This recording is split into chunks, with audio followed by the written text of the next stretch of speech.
Good morning. I am 4 minutes earlier today. As always, if you're watching in recording, you're welcome to fast forward or stay with us through our hellos. As usual, I'm going to check the sound.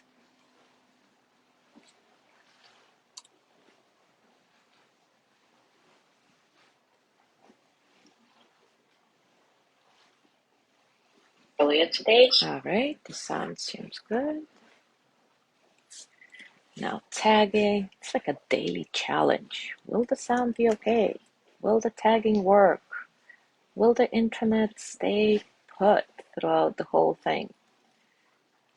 Little tiny challenges that are good because if we can deal with those little ones without getting aggravated, without necessarily getting angry about something not working or frustrated, then we are basically preparing ourselves for all the things that life is throwing at us on a daily basis. The good, the bad, the ugly, the awesome. And it's interesting that, through this, um, doing the mindful mornings, good morning, Gina, already for 3 years already. Um, I used to be really frustrated about all of this. Oh my God, I cannot go live. Oh my God, the internet is not working. And now I'm like, it's okay. It's all okay. So I can see this training in action. And I hope that it works for you in the same way. Little things that just make us a little bit more accepting to all the conditions we cannot change.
Good morning, Judy.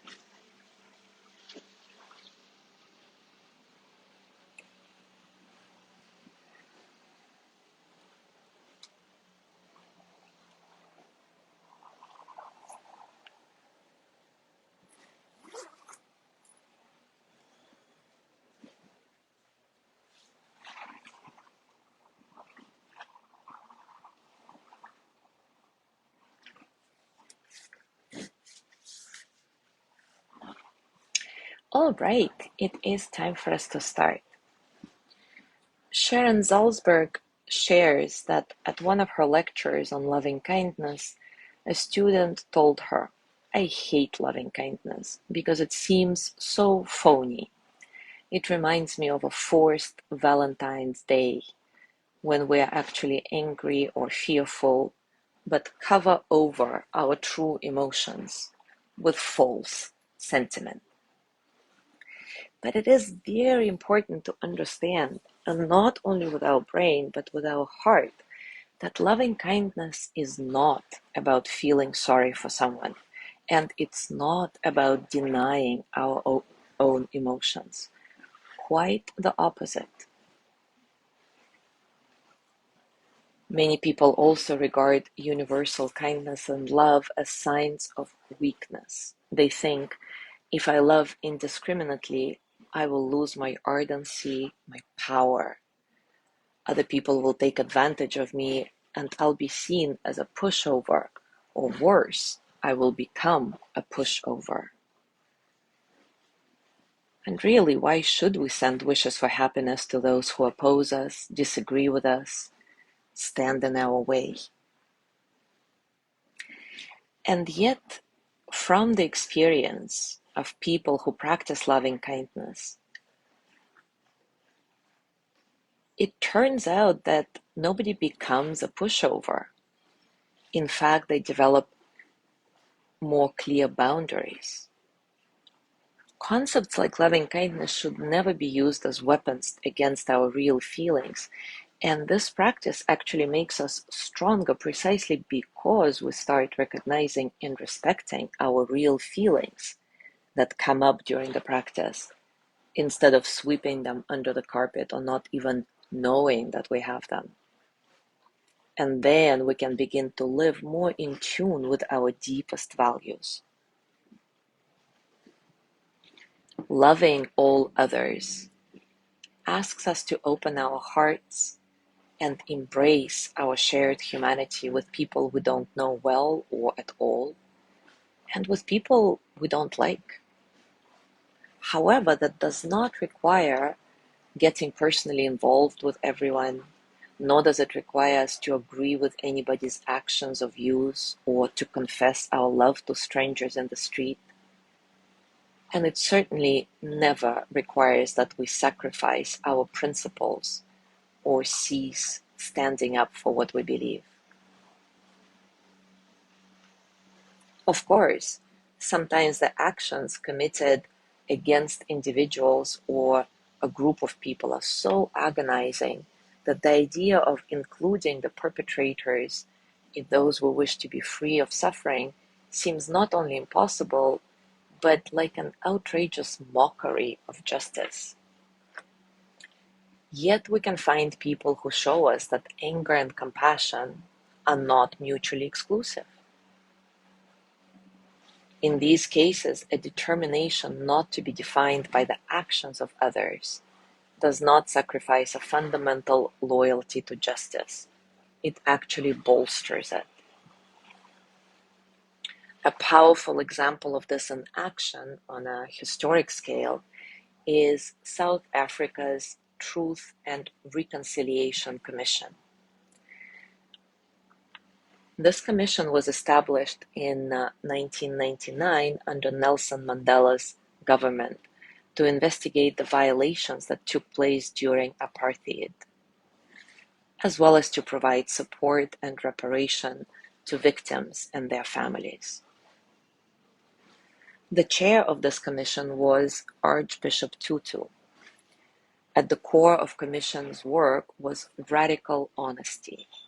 Victims told what had been done to them or their loved ones in the presence of perpetrators, and the perpetrators had to acknowledge what they have done with the victims present. Now most people credit the commission with preventing a nationwide bloodbath of retaliation, just because they chose this approach.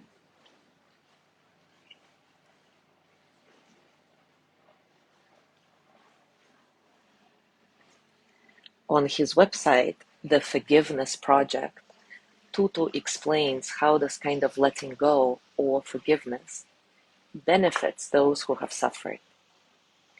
To forgive is not just to be altruistic. It is the best form of self-interest. It is the best form of self-interest. And it's also a process that does not exclude hatred and anger. These emotions are all part of human being.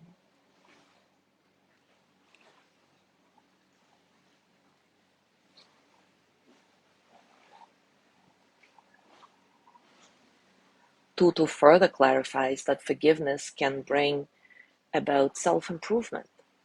If you can find it in yourself to forgive, then you're no longer chained to the perpetrator by this charged emotion. Then you can move on, and you can even help the perpetrator to become a better person too.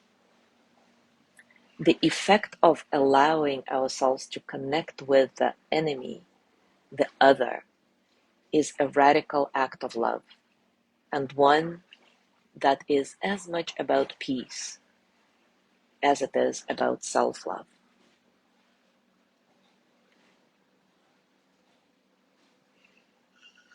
Certainly, such brave acts of reconciliation shouldn't be used as a substitute for social change or as a band-aid to help sustain the status quo.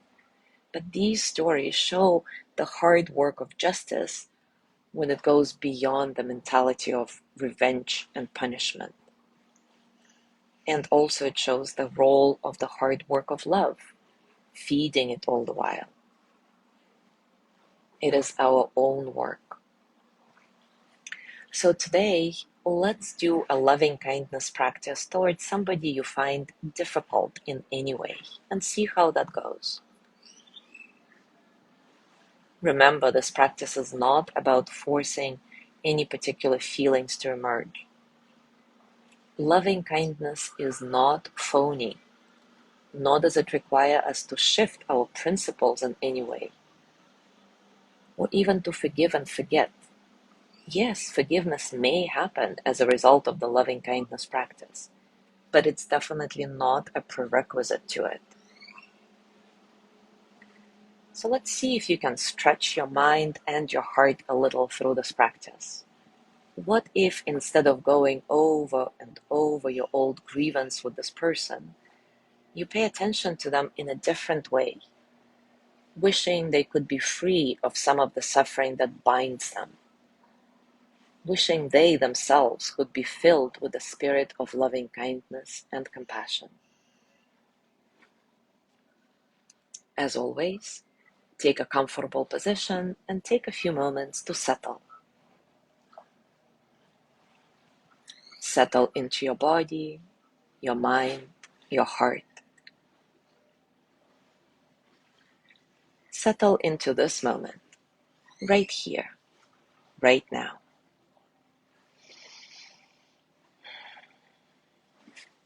Nice and soft breath, completely natural, nothing is forced about it. And just see if you can get a sense of spaciousness in your natural breath without changing it. Let all the experiences of the present moment just flow through you as energy that they are, without struggle.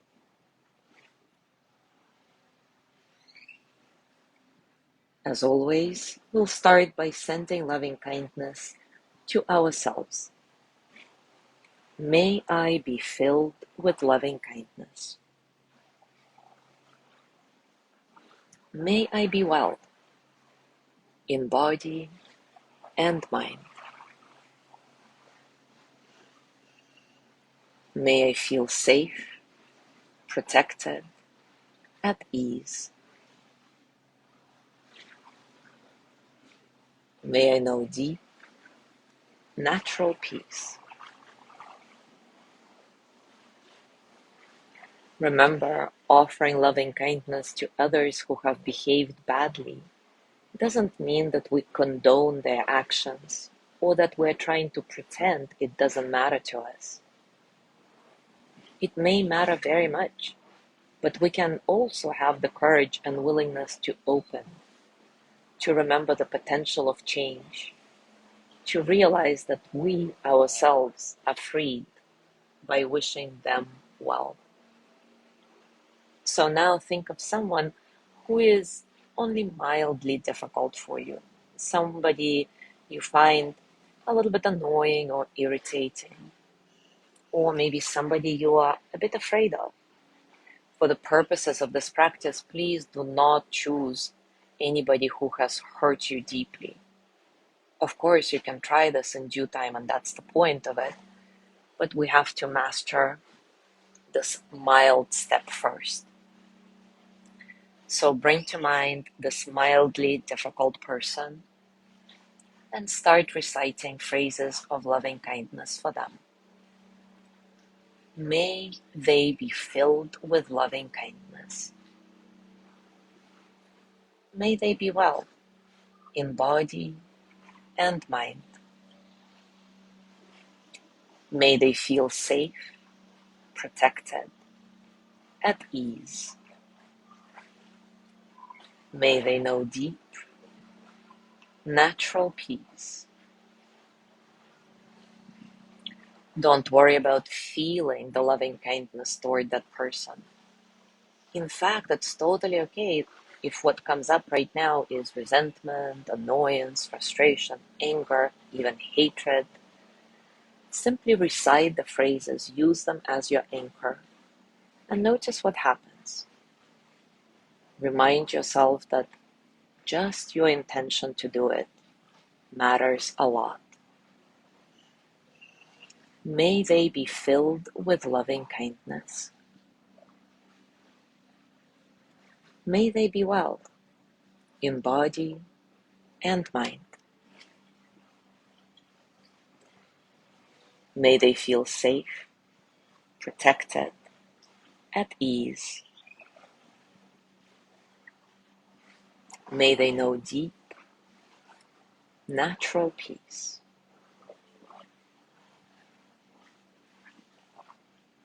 If you find that you feel overwhelmed or stuck and simply cannot find it in your heart to offer any loving kindness to this person, it's okay. This is also part of our shared humanity. In this case, go back to sending loving kindness to yourself. Otherwise, continue with them, this difficult person in your life. May they be filled with loving kindness. May they be well in body and mind. May they feel safe, protected, at ease. May they know deep, natural peace. And for the last minute of our practice, I invite you to be spontaneous and just see who comes to mind. Maybe it's someone you care about deeply. Maybe it's someone else who you have difficulty with. Maybe it's a stranger. Allow them to arise in your awareness one at a time and make the offering of loving kindness to them using one or all of our usual phrases. I'll be silent.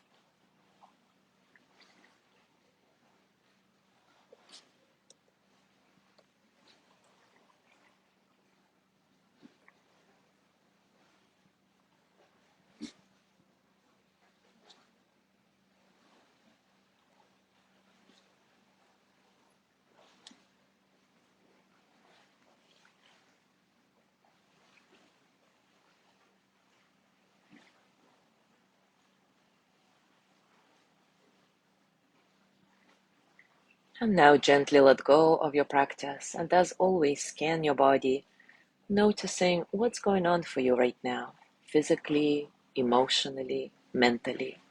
How are you, really?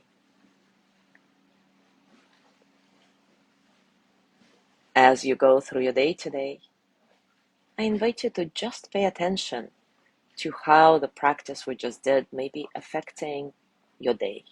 As simple as that. Enjoy your discoveries. Thank you so much for being here today. Tomorrow is Thursday, so it's Lorna's practice on breathing, and I will see you on Friday.